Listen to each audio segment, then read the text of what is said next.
they're making losses. On same routes, all other competing airlines are making profits. So when you're going to have a restructuring plan, how do we expect airlines to start making money on those routes? In Air India's losses, mostly from the international sector than the domestic sector.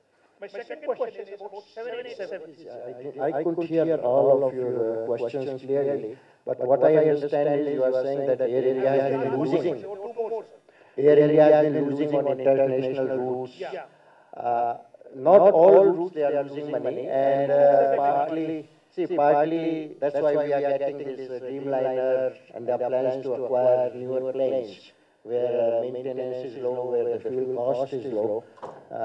That's part of the... So when you talk about the turnaround, that's all part of the turnaround plan.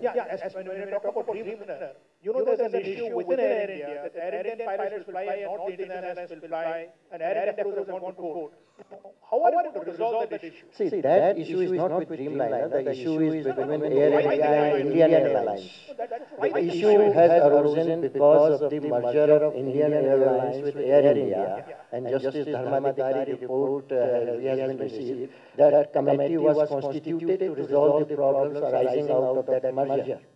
As far as training for Dreamliner is concerned, any pilot trained on 777 within a week or two can learn to fly 787. That's not the issue. Issue is between Air India and Indian Airlines, different seniority levels and others, and training, and that is being resolved by the Dharmadhikari report, which we have received, and we are planning to implement it now. Mr. One last question.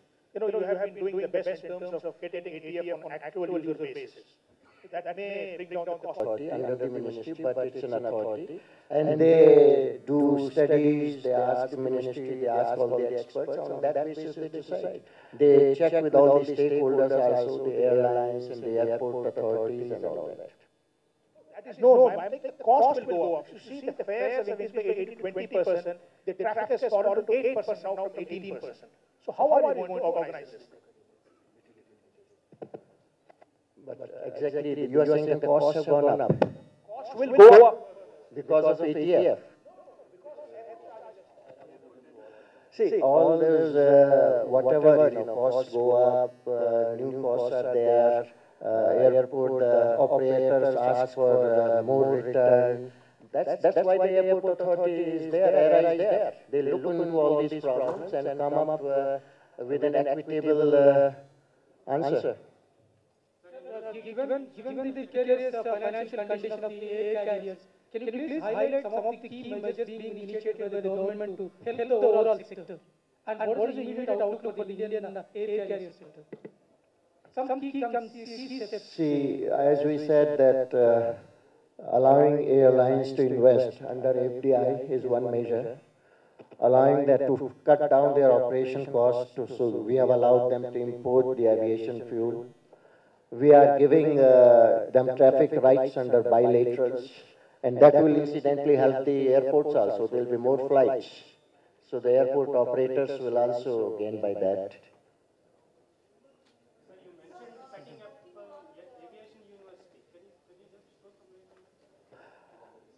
There are plans to set up a aviation university. The way the whole thing is growing, and it's a very complicated business. Technical as well as interaction between people and all that. So there are plans to set up a university. Sir,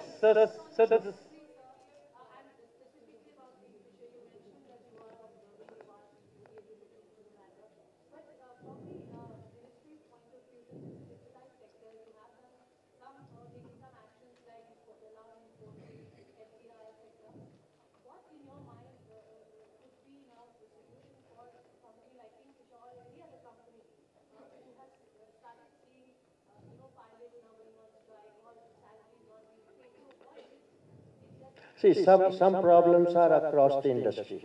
Like we need more commander level pilots. So we have to accelerate the training. Some problems are like operational costs across because of the aviation fuel prices. But other than that, each company has their business model, and it's up to them how to compete. Sir, you mentioned, sir, on your left-hand side. Sir, on your left. Right, sir. For you, it's right. Sorry. Sir, one question. Sir, you mentioned on Kingfisher that you don't want any airline to shut down.